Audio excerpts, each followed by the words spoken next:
Expedia and Visit Scotland invite you to come step into centuries of history that await in Scotland. Castles steeped in legend walk along cobblestone streets. Come share the warmth of stories passed down through generations. This is a place with a past that is fully present today and all yours to explore. Plan your Scottish escape today at expedia.com/Visit Scotland. Morning decisions. How about a creamy mocha frappuccino drink? Or sweet vanilla? Smooth caramel maybe? Or a white chocolate mocha? Whichever you choose, delicious coffee awaits. Find Starbucks Frappuccino drinks wherever you buy your groceries. Hello and welcome to Doggone History, a lighthearted history of dogs, one breed at a time. I'm your host, Rich Napolitano. Today I have the story of an adorable and playful dog from the toy group, the Affenpinscher. The Affenpinscher has its roots in Germany, starting around 1600.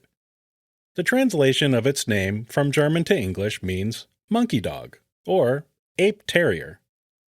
While not a true terrier, this breed was originally larger, and was used to catch rats and mice around farms and stables in Germany.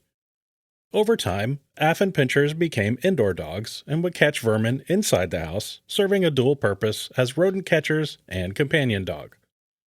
Paintings from Renaissance-era artists depict these early examples of Affenpinschers as part of everyday life. Evidence suggests that a man in Lübeck, Germany was the first to significantly breed Affenpinschers, and through selective breeding, the size of these dogs gradually decreased to their current size. The smaller size made them more amenable to house living, and to catch mice in kitchens and basements. These Affenpinschers were crossbred with other dogs such as the pug, which gradually resulted into the Brussels Griffon, German Pinscher, and the Silky Pinscher.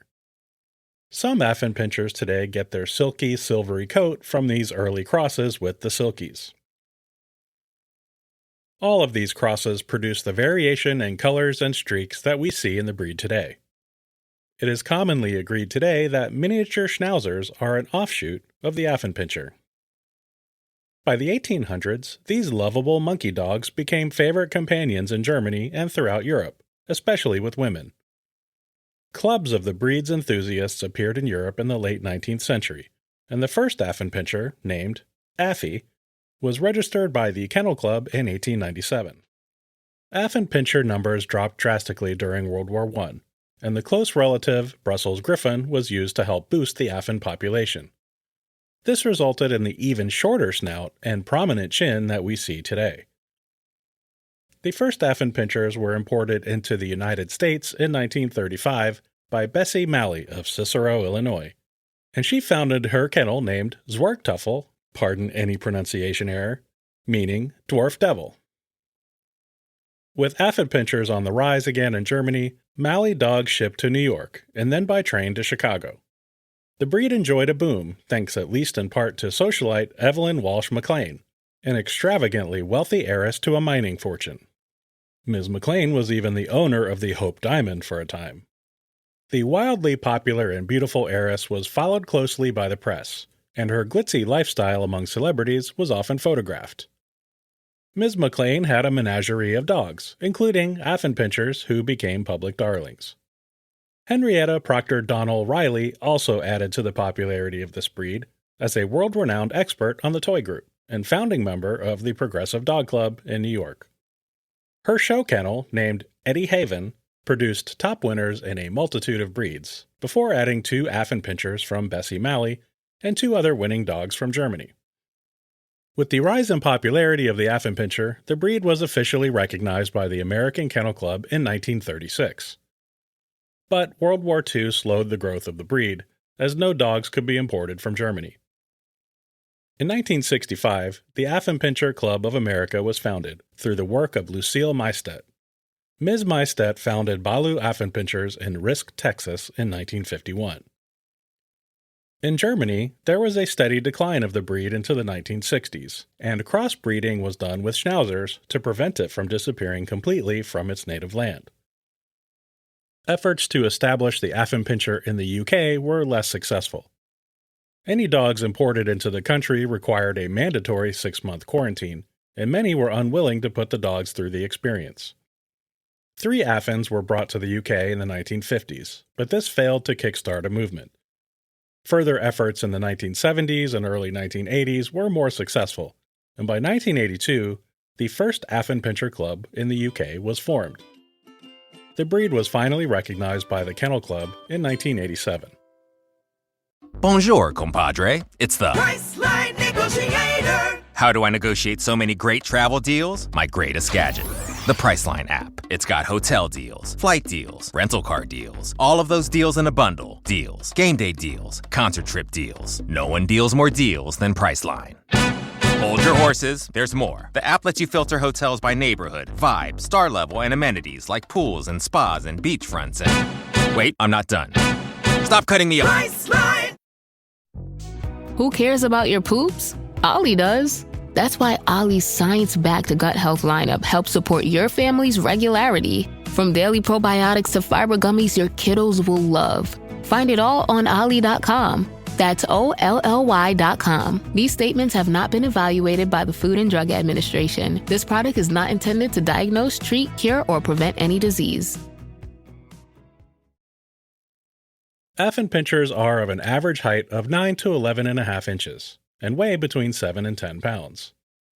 They have round, expressive eyes, a scruffy facial appearance, short snout, and a friendly expression.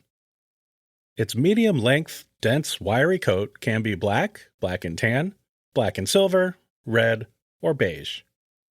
Described by the American Kennel Club as confident, famously funny, and fearless, its monkey-like face is full of expression, exuding a sense of purpose, and its playful antics tend to amuse its owners.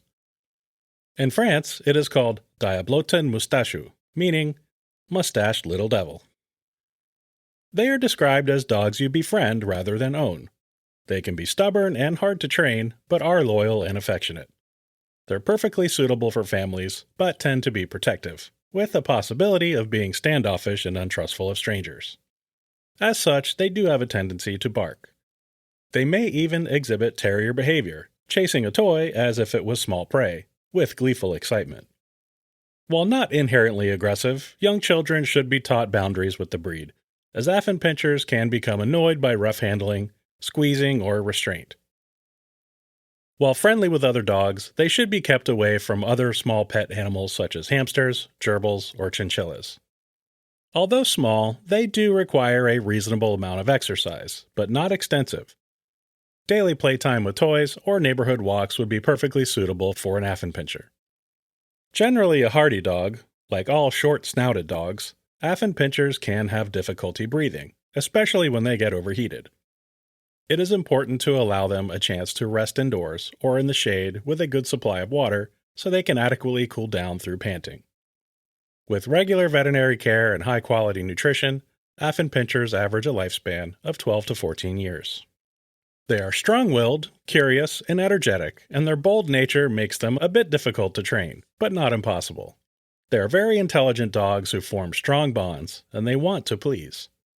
With consistent training and positive reinforcement, Affenpinschers can be trained with simple commands. However, their independent and willful nature means they will do things at their own pace, even when they know perfectly well what you want.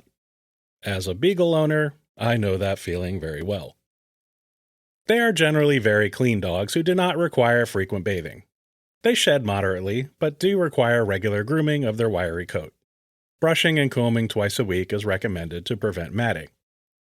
Affenpinschers are adored for their spirited attitude, charming charisma, playful zeal, and humorous antics. While only number 162 out of 202 breeds in terms of popularity, Affenpinschers have a very loyal and dedicated niche following. If you are interested in owning an Affenpinscher or adding any pet to your home, please contact your local SPCA, Humane Society, rescue organization, or other animal shelter near you.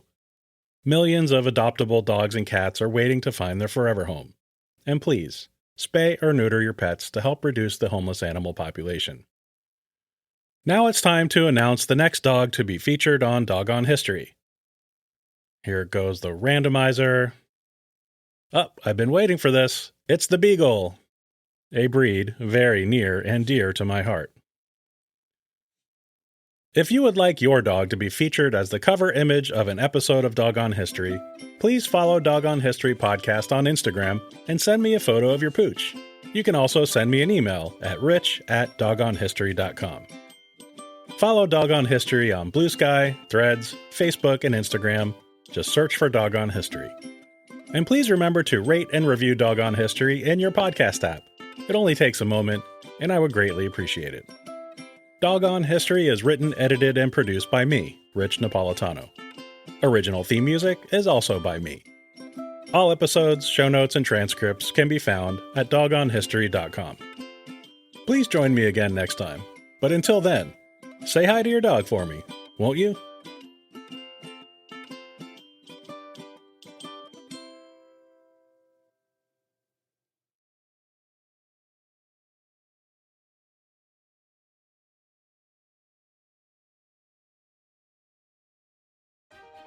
Have you ever looked at some of the most successful women and wondered, how did she get there? And how does she make it all work? Well, here we have some answers. I'm Karen Feinerman, the host of How She Does It. You may have seen me on CNBC's Fast Money. Every woman I admire has a story, a pivot that challenged her, a risk that paid off. On the podcast, I sit down with CEOs and industry leaders who are carving their own paths, and they share with us how they build lives of impact, meaning, and financial success. So join us. Subscribe to How She Does It with me, Karen Feinerman, wherever you listen to podcasts.